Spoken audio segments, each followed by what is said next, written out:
Hello everyone. Hope everybody can see me and hear me. My name is Shreyas Deshmukh. I'm a co-founder of Asian Pathfinders along with Pallavi Ade. We welcome you all for today's dialogue on economic impact of climate change disasters. This session is a part of month-long series of discussions we have dedicated to the theme adaptability to climate change. Recordings of previous sessions are available on our YouTube channel. Before heading to today's session, a little about Asian Pathfinders. We have started this initiative in June 2020 at the beginning of the pandemic, which has isolated all of us. But it wasn't just the reason. We felt a need for an interdisciplinary, informal, open platform to reach out to the scholars and experts from all the other disciplines. Hence, since our inception, we have conducted sessions on different topics such as women empowerment, cyber, politics, and geopolitics, etc. We conduct this discussion in two formats. One is Fireside chats. These are 1-hour sessions held on first 3 Saturdays of the month from morning 11 to 12 Indian Standard Time. While the dialogues in the form of panel discussion is on last Thursday of every month from 5:30 to 7 in the evening. However, this month dialogue will be in the next week on Thursday, December 2nd. All our sessions are open. However, there are simple guidelines which you can see on the screen. The first one is respect the views of others, but also express yourself with questions and comments in the chat box. Respect intellectual property. Also, all the participants should stay on mute to reduce the noise because we record these sessions for the wider community benefits as many who cannot attend the sessions regularly to our channel. Visit our channel. You can also reach out to us for suggestions and ideas through email and social media. You can see them on the screen. Now coming to today's session, we have Charumati Haran as a moderator. Charumati is currently pursuing her master's in public policy from Hertie School of Governance in Berlin, Germany. Prior to joining Hertie, she worked for the National Skills Development Corporation in public-private partnership under India's Ministry of Skills Development and Entrepreneurship. She has experience working for think tanks and youth organizations. Charumati holds a graduate degree in economics from Delhi University and has keen interest in technology-driven interventions, applied research, and international relations. Thank you, Charu, for joining us, and over to you for further proceedings. It's a pleasure. Thank you. I think I'll take a minute to just introduce our guest first before I give any remarks at all. And for that, we have with us Abinash Mohanty, who is a program lead in the Risks and Adaptation team at the Council on Energy, Environment and Water, CEEW. He's involved in designing decision-making toolkits for effective policymaking around the intricacies of climate change risks, sustainability, and environment resources management. And I understand this is the focus of his work, especially on developing solutions for stakeholders.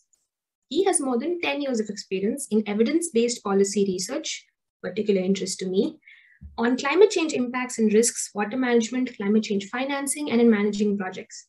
And very conveniently for us, he's also a reviewer of the Intergovernmental Panel on Climate Change's 6th assessment reports, Impacts, Adaptation, and Vulnerability. I am so excited to have him here with us today. As Shreyas you pointed out early enough, I promise, Abinash, I will take only a minute. You are the expert here today. As Shreyas said, you have the floor. You have the floor completely. Go ahead, Charles. Very few remarks, just to set the tone.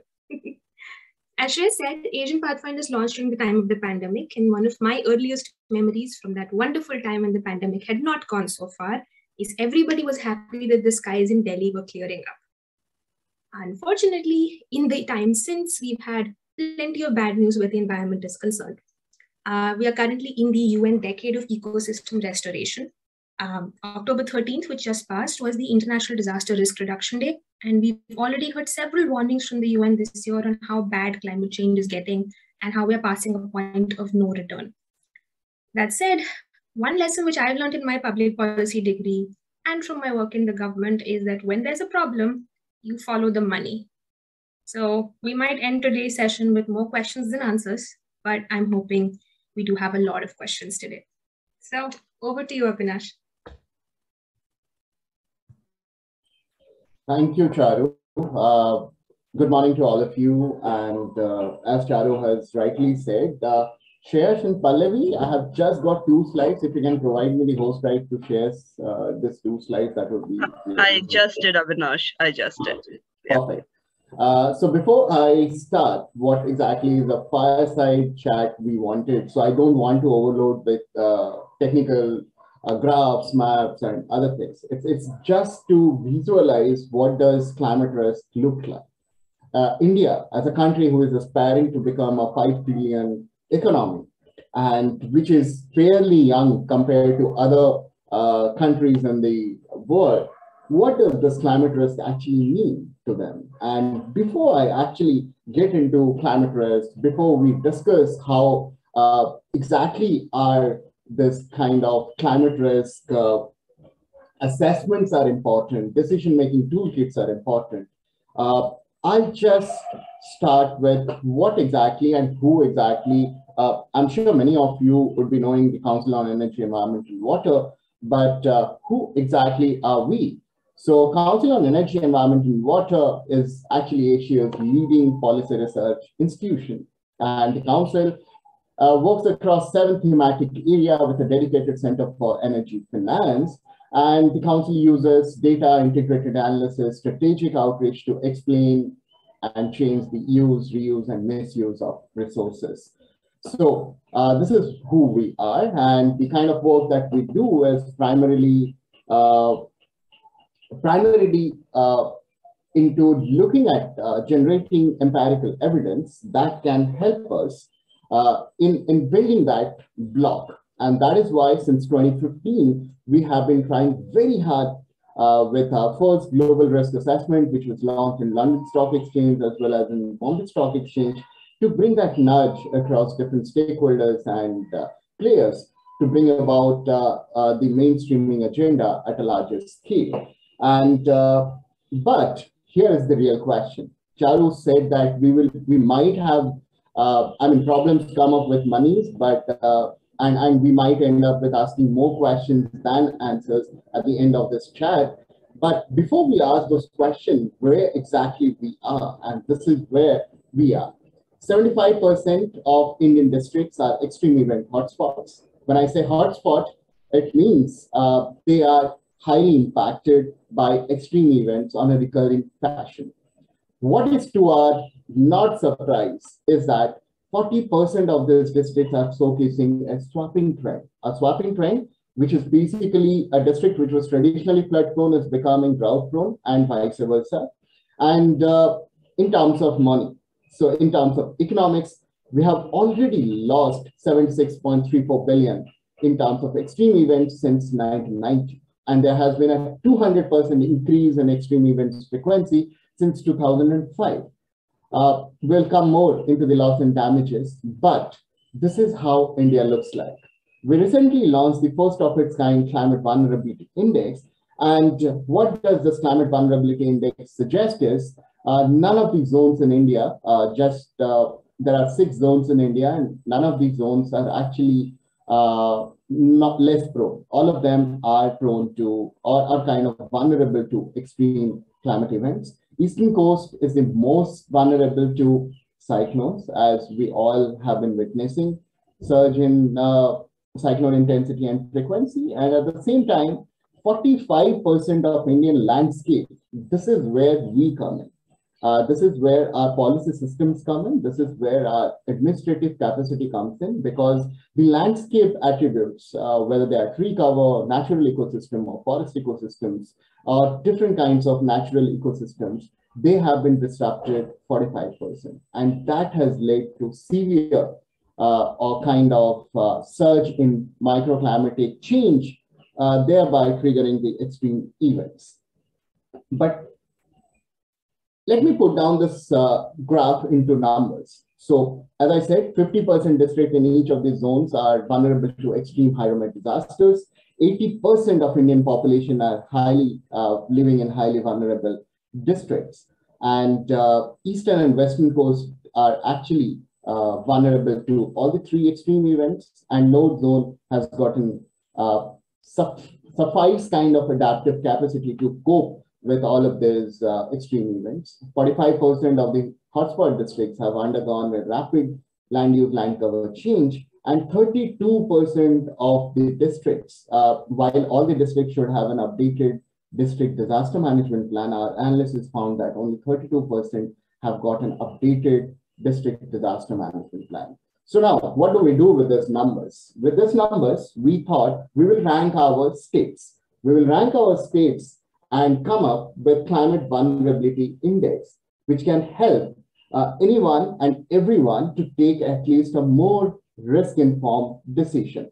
27 out of 35 states and union territories are vulnerable to extreme climate events. As I just suggested, this is what our India looks like in terms of climate vulnerability index.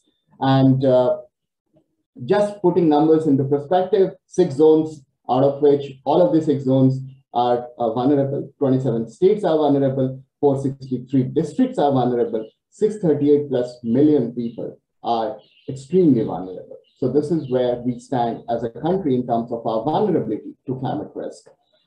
Again, this is what actually coincides what I, Charumati, and all of us are going to discuss in terms of economic aspirations. So economic aspirations, when we say, as I have already said, 75% of Indian districts are extreme event hotspots, 79.5 billion are actually kind of infrastructure loss, which have already happened in the recent decades, in fact, in last 2 decades, to be precise.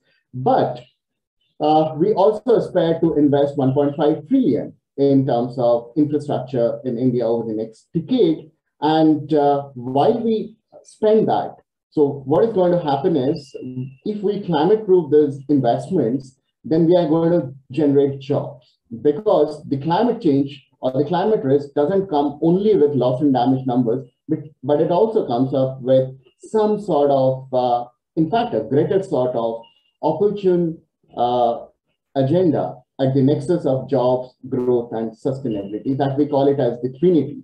And this Trinity can actually be harnessed by us because we are one of the youngest countries. And with that, I'll just leave this cartoon to make you guys think a little bit more so that I have some great questions to answer. Why do we need to assess the climate vulnerability? Is the question that we thought we should answer. And while answering, we came up that we required some sort of granular assessment. If you don't identify risk, if you don't acknowledge what risk are you prone to or exposed to, how do you enact, and how do you enact first? So that's where it comes the motivation to do the kind of assessment. But as Charumati rightly said, that money, recently concluded COP also didn't give us money, the developing countries that committed money. So there is a sheer mistrust equation which is happening at a negotiation level.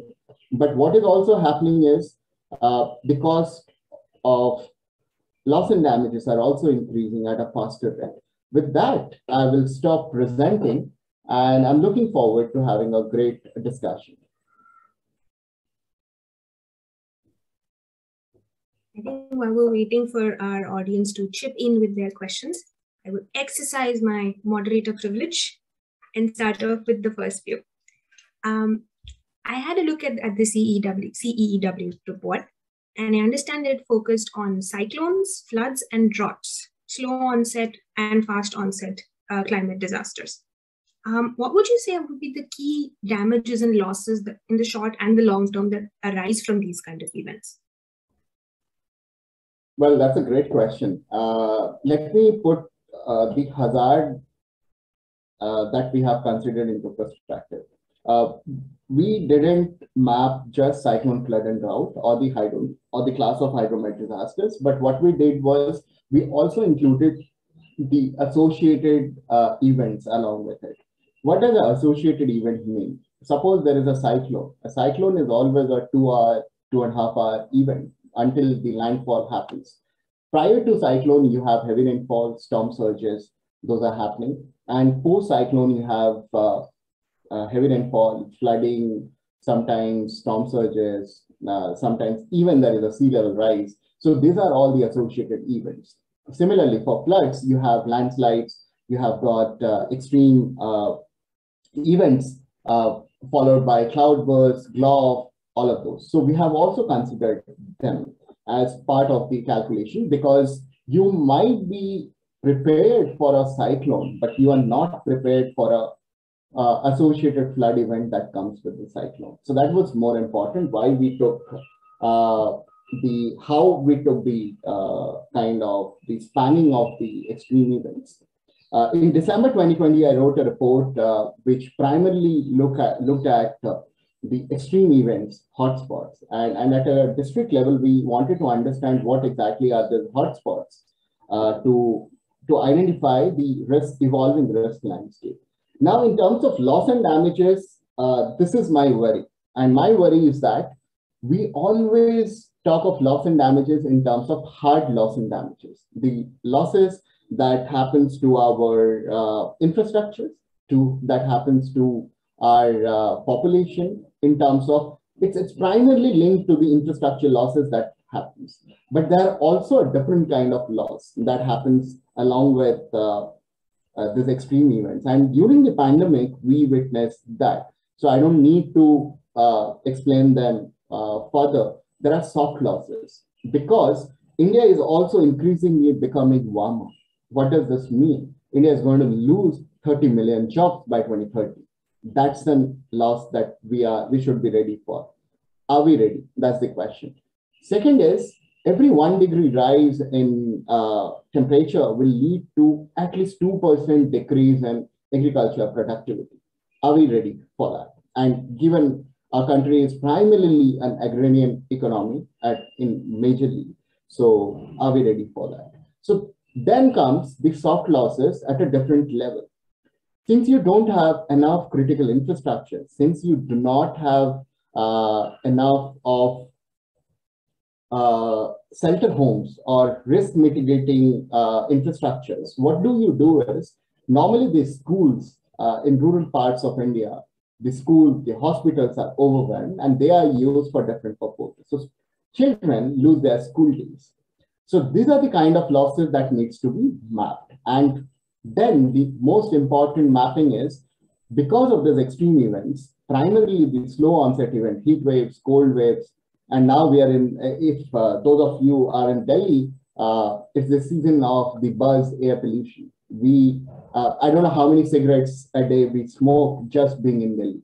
And that's what, and it's been said, I might be wrong with the analogy, but it's been said that every one cigarette you smoke, you basically end up 4 minutes of your life, losing 4 minutes of your life. So how many minutes we are losing, it's a point of concern that needs to be calculated.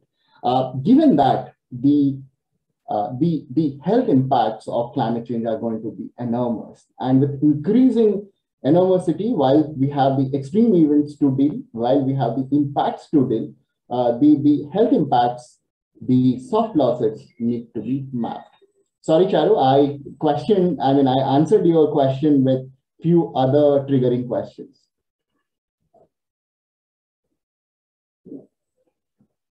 You're on mute. No, I think that was extremely helpful. And what you said, it seems to have struck a chord, because the first question we have is specifically on the agrarian impacts. What has been the impact in India's agricultural production, and have any steps been taken by producers and government to mitigate these risks, given that agriculture is dependent on the weather cycle? I don't know what's the name. Okay, it's Shraddha says. So Shraddha, thank you for this question. Agriculture is dependent on weather phenomena, and primarily we are at the realm of climatic blessing, to be very honest. If we have good rainfall, we have good productivity. If we don't have good rainfall, then we swap into different kinds of alternative agriculture practices. So a lot of work has been done. But what hasn't been done is identifying the evolving risk landscape at a granular level. And even if for the agricultural sector, I would say that a lot of risk assessments have been done, these risk assessments haven't been translated in a larger way because we have a disparity in the distribution of agricultural system in our country. Half of the country where agriculture practices are there, they are primarily commercial agriculture. Then comes a category of agriculture where it is sustenance format of agriculture. You produce, you eat. You don't sell it off. So there are those, the belts around the eastern part of India is primarily that, the Bihar, the Odisha, West Bengal. There you will find a lot of these farmers who are dependent on sustenance agriculture. Then comes the third category where you have a mixed bag of this. And who are practicing this agriculture? We don't have a large share of large farmers. What we have is a large share of marginal farmers and low-income farmers. And how do you translate this information into those agricultural practitioners is important. While a lot of work has been done in the National Agriculture Mission and the climate resilient agriculture practices, government at a big time is also promoting the sustainable agriculture practices through ZBNF, zero budget natural farming, and other modules. But that concerted effort is required in terms of identifying risk and scaling the big practices or the best practices from one district or one geography to the other. So precisely, if I have to give a one-line answer to your question, there are a lot of steps being taken. We don't have the exact impact mapping of those steps being taken, but a lot more is yet to be done.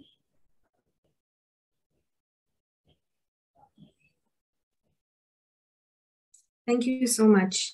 I think one thing you said here that we need more of a risk assessment and impact mapping. And in the previous answer, you were talking about asking whether or not we're ready yet. Well, from the point of view of economic decision making, what is the kind of information that we need to do this? Are there precise measures or indicators? What are we lacking? Is it possible to gather this information, or is it not even, or do we have to keep taking proxies? To be very honest, climate models are not integrating any more proxies, Charu. Even at IPCC level, where we have high-end modeling, that assembling is happening with real data. What is not happening is synchronized uniform data. We don't have a set benchmark. India measures its vulnerability in a different way. In fact, within India, states measure it in a different way. Districts measure it in a different way. Similarly, the small island developing countries have a different format of measurement. So it's not unified. That's where the challenge comes in. You cannot compare apples with oranges. And that is why, while we were developing the Climate Vulnerability Index, we ensured that it was a humongous task to do it for all the districts in India. With the granularity of the data being a challenge, we thought we should have a unified format. And with that unified format, if at all we have to do a climate vulnerability assessment, then we should have that data in place to do it. If we don't do it, then we are again creating one more report, not which can be translated into everyone use to take that risk informed decision. Yes, data remains a big challenge because you don't have them. It's not that you don't have data. You have data, but you don't have a unified format of data. You don't have accessibility to those data. The measurement patterns or the capturing of those data are not synchronized. So many times you have to set your own threshold levels, benchmarks based on international standards or research. That's where the challenge lies. And given that the risk landscape is evolving at a faster rate, we also should have that concerted effort in bringing about, if I have got granular risk data and you have got granular data on economic losses and damages, that's where the marriage should happen. And we should build upon developing those layers. And that is why CEEW is developing the first of its kind climate risk atlas at a granular level, which doesn't just identify risk, but also identify what exactly are the likelihood of the impacts that in terms of economic impacts, in terms of socioeconomic impacts that's going to happen because of this evolving risk landscape. So yes, it is still a challenge, but a lot more data is available. It's just that how you unify them, how you bring it together, and how you make your message clear at the right set of decision makers. That's what is important. Definitely. And I do quite agree with you. I ran a couple of surveys myself when I was in college, and collecting data and bringing it together, compiling it in a format that's accessible can often be the biggest challenge. The fun thing though is once you do that, like this report has done, you can start capturing trends on a macro level, which I will use as a segue to ask the next question that's come up. Suvarna Deshmukh asks about the relationship between wealth and climate change. Whether more wealth in the economy, by which I assume she means GDP, leads to more exploitation, while less wealth means less money to invest in environmental causes. It's a pretty complicated question. It's quite an interesting question. I think it's Suvarna. Suvarna, thank you for that question. There's a very beautiful saying that the less knowledge you have, you can avoid the loss more. You just don't identify what exactly is coming. You don't know what exactly is coming, and you're well off. But no, in terms of climate change, I humbly differ with this. The first and foremost thing is you need to understand what is coming your way. If you are set out to, if you have stepped out of your house and going on a road, and that's a bumpy road, then be better prepared for that bumpy road.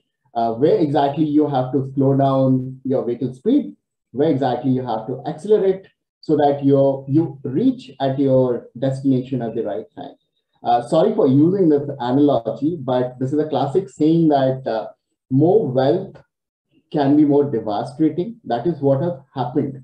Our past has made us guilty of that.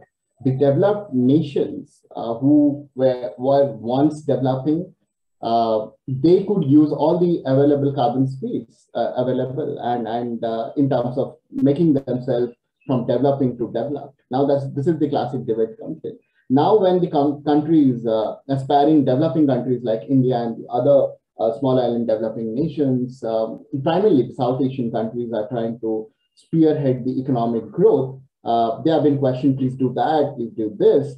And rather than accepting the guilt of what they have actually created the damage of. Right? So now the way is, if you don't have wealth, you don't divest. That's one way of looking at it, but still you will be impacted. And once you are impacted, whatever wealth you have, that's going to be either submerged or blown away, or is going to be passed. That's how I will put it. If you have the wealth, or if you are in the process of generating more wealth, then use it sustainably, where you can climate-proof your trinity of jobs, growth, and sustainability, and bring in that classic conundrum of bringing environmental growth and environmental sustainability along with development. Your development should be climate-proof. It should not be climate disaggregated. What we have done of late in India is somewhat we haven't considered all the environmental parameters, and that is why we are seeing 45% of the landscape indicators have been disrupted. We don't have our megapolis cities like Chennai have been flooded. Bangalore, I mean, completely southern India is submerged now. So why exactly it is? There was wealth. These are the megapolis cities of India. There was wealth. What it lacked was, again, identifying risk. Second is unsustainable planning. You can't have a master plan without climate proofing the master plan. If you build it, then you are going to be submerged or blown away or passed. I think this would be a great time to go a little bit more in depth with the terms. What do we mean when we say climate proofing or climate finance. I specifically ask this as an addendum to Shreya's question, which is next, in which she says that the COP26 negotiations just came to an end and there was a lot of buzz surrounding the pending delivery of climate finance by the developed countries. What should be the next steps in climate finance, given that we've not reached targets? Okay, the classic negotiation debate, and since climate finance has been taking the fun shape for quite a time, of course, after all the buzz that net zero has created, first and foremost is $100 billion is the floor, it's not the ceiling. Because India in itself needs $170 billion annually to build its infrastructure. So it's just the floor, it's not the ceiling.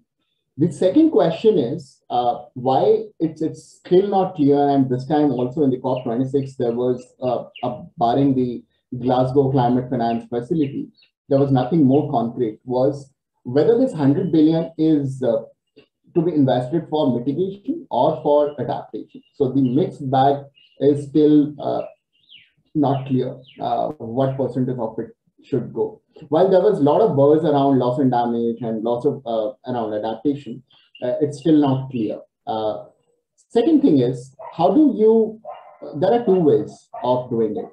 One is you keep going down to every COP, and probably in 40 COPs from now, we all will be attending, we all will be having this information that developing countries are still seeking for the money that is required. You keep trying that channel, trying very hard, in fact, so that the 100 billion floor becomes something more. India's Prime Minister has announced that we need 1 trillion. 100 trillion should be what should be the floor, not 100 billion. So there are different demands from different countries. Given that in 2021, on 27th of November, we have a scenario where we don't have the money that's going to come in, that was committed by the developed country, that's not going to come in. What do we do now? First is, let's create a global risk reserve pool. And that global risk reserve pool should be an amalgamation of the corpus fund from the developing nations, the most impacted nations, that should be created. And this should not be like a tiring kind of green climate fund process. Rather, it should be very, very impact oriented, and the allocation should happen based on something called as the vulnerability index kind of thing. If you are more vulnerable, you are entitled to take that money and use some of the money for mitigating the current impacts and course correcting the past by adapting in a better way. That's how the mix should be. Given that the finance, that's one way of looking at it. Second way is, in India, for a country like India, we do have different buckets where money is parked. In the contingency fund, at a state level, we have funds. National Disaster Fund is there. Then we also have the contingency fund through our budget allocation process, which is available. Then for agriculture, different departments or the ministries have different line budgets. So what you have to do is you have to reallocate those budgets and see which are more. And government of Maharashtra has started this process. Government of Odisha has started this process, that allocating higher amount of budgets to those districts which are going to be more impacted. And this is how you can reallocate your resources and try to answer some of these fundings, and then create those opportunities, because climate change is going to create that opportunity as well. Now, if you're talking of renewable energy as the next big thing, of course, India has tried very hard. Why can't we become that hub of producing renewable energy materials, let alone why are we dependent on countries like China and Japan? And a lot of work is happening. Yesterday, I was actually going through an economic summit talk that was happening, and I was so happy to see that there are 40 odd unicorns, and unicorn is a big buzz around the startup world. So we find, I was surprised to see that so many startups are coming up to solve that problem.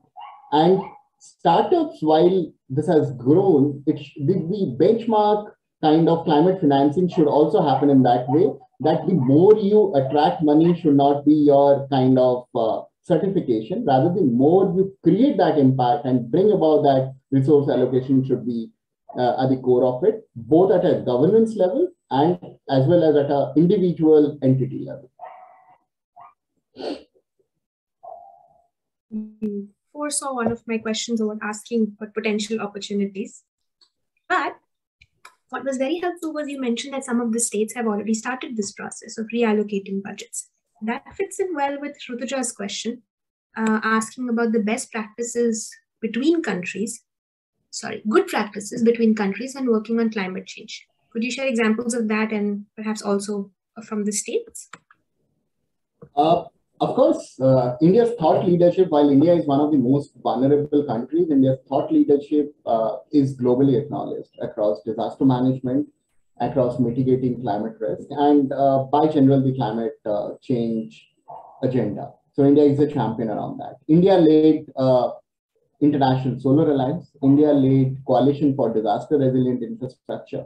Now what has happened is India led CDRI, the Coalition for Disaster Resilient Infrastructure, recently launched Infrastructure Resilient for Small Island Developing States. And this was launched and basically providing that technical, financial, as well as technological support to the small island developing countries, which are at the face of climate change. Many countries are just going to be submerged.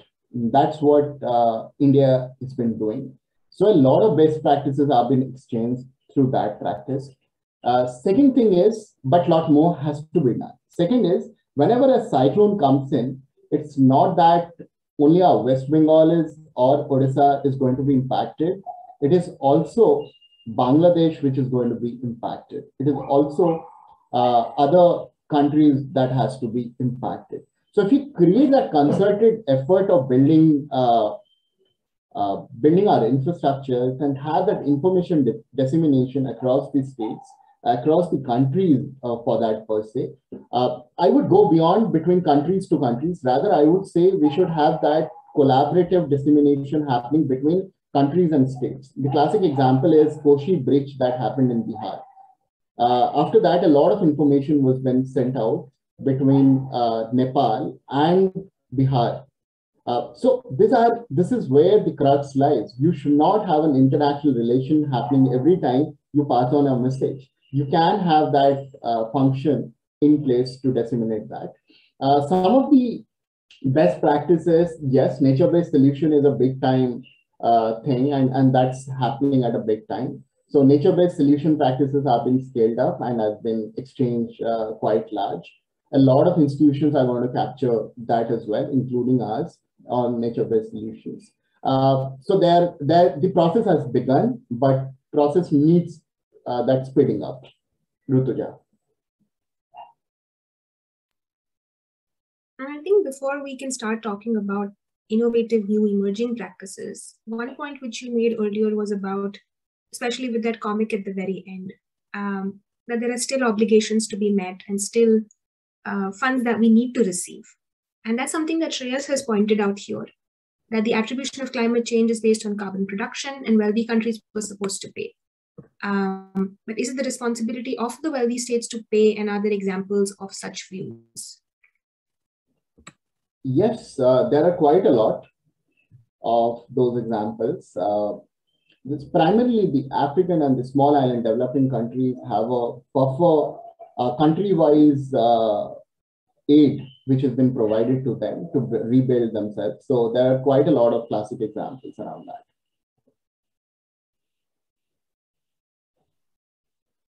Then I can move swiftly to Atul's question here.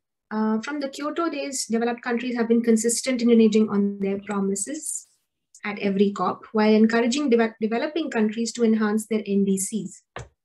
Given that the coalition of the willing has contracted to within the G77, what can developing countries do among themselves, and is South-South cooperation the way forward? Of course, that is why I just highlighted during the climate finance question that there is a requirement of global risk reserve pool, and a global risk reserve pool has to come up at an impact level, and that impact level should come up with the most impacted countries rather than just having the information that you are rich, you pay the money.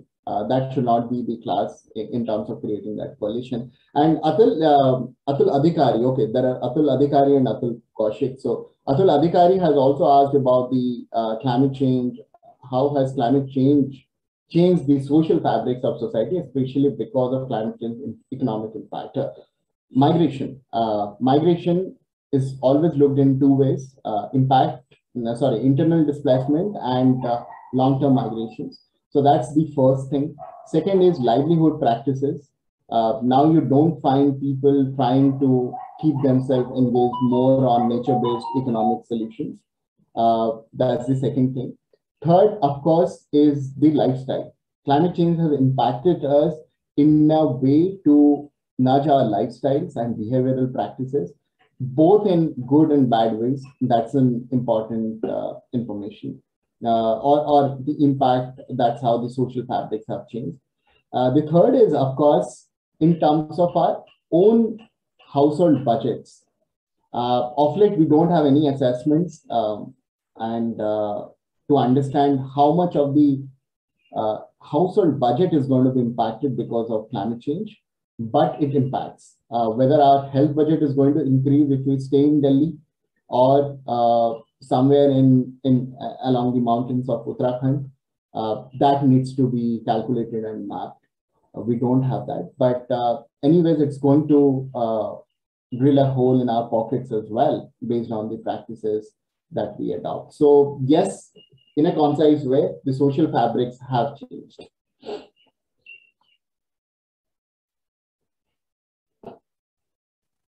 And we have moved very smoothly from social fabrics, individuals, to civil society movements. Pallavi has come up with how have civil society movements like Fridays for Future helped in pushing the climate agenda, and added that in an economic sense. But Pallavi, climate change, but whenever a cyclone comes in, it impacts everyone. It impacts whether you are an industrialist, whether you are a unicorn startup, or you are just a startup, or you are a student, researcher, civil society organizer. So impact is across the spectrum. When impact is across the spectrum, of course, the degree of impact is something that we all need to think of. And we are always either averted or submerged into it because of the impact of climate change. Civil societies play a very important role. And movements like Fridays for Future, there are also other organizations who do a lot of sensitization at a ground level is very important. Because when we say India is a vulnerable country, what does this mean to a farmer who is in the rural part of India? What does it mean to somebody, to a toddler who is just trying to stand up and work, right? So that citizen movement needs to be created if you want to see that toddler being a climate champion. And that is where movements like Fridays for Future or any other movements help us in creating that bridge from science to making it people's science, and further making it into people's practice science. So this transition has to happen through the civil society movements that are currently working on. I think it's interesting you mentioned that, considering I stay in Germany. Recycling is so huge here that I frequently get comments on splitting up my trash on a regular basis. And I think that's become part of the national identity in a sense. It's not just about we should do this because it's good for the environment. It's going to we should do this because we're German and that's what we do. Mm. But that little personal anecdote aside, one of the things I think your report mentioned was that Assam, Andhra Pradesh, Maharashtra, and Bihar are the most vulnerable to extreme climate events. Is that right? Yes. Okay. Let me clarify this. I'm glad you asked me this question. We have ranked 27 states, right? And we have done a relative ranking. And that relative ranking, what does this relative ranking means? Relative ranking actually suggests that Assam is the most impacted. That doesn't mean, which is ranked number 1, by the way. And Uttarakhand, which is ranked number 21, is least impacted, right? When I say Assam and Uttarakhand, you can understand how exactly are the vulnerability. It's just that 0.00 decimal figures in terms of the mathematics that make them whether 1 or 21. That is why this is relative indexing, right? So all of those 27 countries are almost bearing the brunt of climate change. What is happening is we have considered a bunch of indicators. In some states, like southern India, or for that example, actually, Odisha is a classic example. Odisha has a very strategic kind of risk mitigation practice available. So their adaptive capacity by default goes high, right? But the impact is also quite high because the intensity of the extreme events, those are hitting them, are also quite high. So vulnerability index is primarily to make us aware that where do we stand in terms of the 3 classic pillars of vulnerability. Exposure. Now, exposure is basically if I go on a road and that road is bumpy, then how much likely is I to face an accident? That's what is exposure. So districts, how likely or how prone they are rather to these extreme events is what exposure suggests. Then comes the sensitivity. Sensitivity tells us if I am been hit by a cyclone, then what would be the likelihood of the impact of different intensities and frequency. And then adaptive capacity, once I'm hit, how do I build myself better? That's how. So this classic composition has made this 1 to 20 or 27 rather, I would say. But what has happened is all of them are in very vulnerable because what we have considered is the extreme event kind of hotspot districts in our analysis. So all of them are exposed or prone. Now question comes, how they are handling it is keeping them ranked, whether rank number 1 or rank number 21. I'm certain that from a planning point of view, ranking would help with prioritizing different things. Exactly. So you basically know whether you need to step up your landscape, restore your landscapes, or you need to increase your scientific knowledge on identifying risk, or you increase your administrative capacity and pump in a bit more money into building those assets and infrastructures, which are for the elements that are at risk. So that's how you can take. That is why we say that this is a district level assessment, not a state level assessment. From the point of view of someone who funded impact evaluation studies, I am very tempted to ask more technical questions, but we have a wonderful technical question right here. Shravan asks us that mitigation solutions are often evaluated in terms of costs and greenhouse gas reduction potentials, missing out the consideration of direct effects on human well-being. How can this be calculated and how can we possibly provide compensation? Well, the challenge always lies in doing an exposure study. For air pollution also, we come up with different numbers. But is that number true for Shreyash, for me, or for Charumati, or for Pallavi, for that per se, is something that needs to be validated. We can't just have a straight cut fit for all of those solutions. But there are ways how you can calculate, and that is why right from the onset of this discussion, I have been stretching very high on identifying those risks, right? When you identify the risk, the layering happens at population level or the citizen level. Then comes your economics, then comes your infrastructure, and then comes your kind of what are the practices, the livelihood practices that comes into doing that swapping. And that swapping has to be done based on your degree of exposure to a current kind of risk that you have. And second is a lot of studies are there. We don't have a benchmark study, but a lot of studies are there that provides information, like some of the examples that I gave you for heat wave. Similarly, for extreme events, we do have studies, but there is no straight cut fit. But the second thing is, when in the absence of that exposure study, what do? You actually have a something called as vulnerability index, where you know how much vulnerable are countries. German Watch releases almost biannually. Now they have made it biannually. The global countries list of climate performance index and climate risk index. And India has been consistently top on both the categories. They are top on being the most climate vulnerable country. Last year it was 6th. In the recent edition, it's 7th. But in the climate performance index also, it is 10.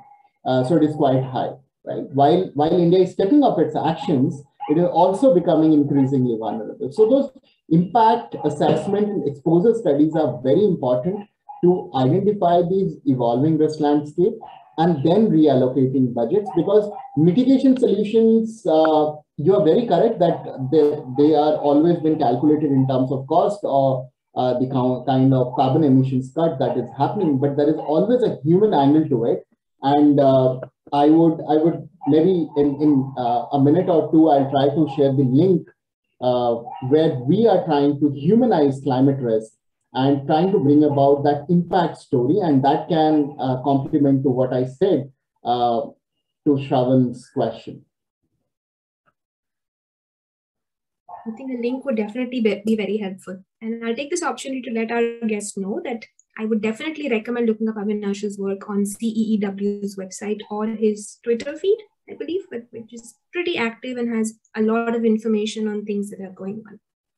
But with that, we will have to now give you 1 to maybe 5 minutes to try and wrap up what you'd like our key takeaways to be from this, or anything you think that we've missed in this discussion. Thank you. I was trying to find out that link, and what I will request Shreyash and Pallavi is that I will share that link of Humanizing Climate Risk video. Please do share with all the participants, and if you can link it while you're uploading it to the YouTube channel of yours, that would be helpful, because that's where the stories of hope, stories of resilience, and stories of humanizing climate risk comes in. When you see a bunch of self-help group women coming together who were completely devastated by 1999 super cyclone to face a bunch of extreme events, coming together to regenerate a whole forest altogether. When you see a community of farmers coming together to reharvest best practices so that their agriculture productivity comes up in Maharashtra, you will get inspired. I was personally very inspired while I was completely frustrated when I was doing the modeling, because I was the first person who could see that India looks this red, this orange, this blue in terms of the extreme event hitting. So yeah, but there is always hope, and there is always hope at the opportune time, because we have a right set of actors playing around it. While the greenness of the extreme event is happening at a faster rate, but at the same time, we as a country are having a larger consensus about this, and each one of us is trying to provide that solution in whatever way possible. And that is where the core lies. I might do climate modeling, but based on that climate modeling, what does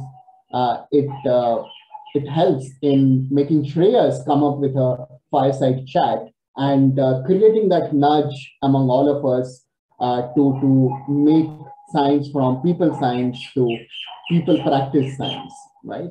That is where it comes in. Some comes with best practices, some comes with individual choices that we make. And yes, so yes, here we have the link to the Humanizing Climate Risk. Thank you, Shreya, for sharing that. It's in the chat box.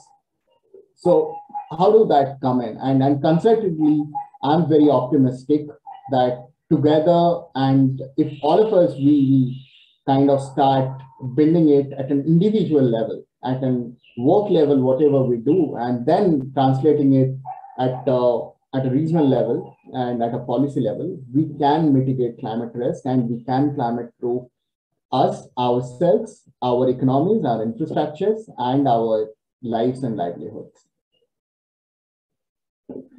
That wonderful message of hope and the name of Shreyas, I now pass it back to him. Thank you so much. And I see we still have 2 minutes here. So I just quickly would like to share my own experience because I'm coming from a small rural village of Maharashtra. And today I'm joining from here. And 2 decades back, my village used to be healthy but poor. But somebody introduced tobacco as a cash crop. And in the process, the color of tobacco comes from using smoke.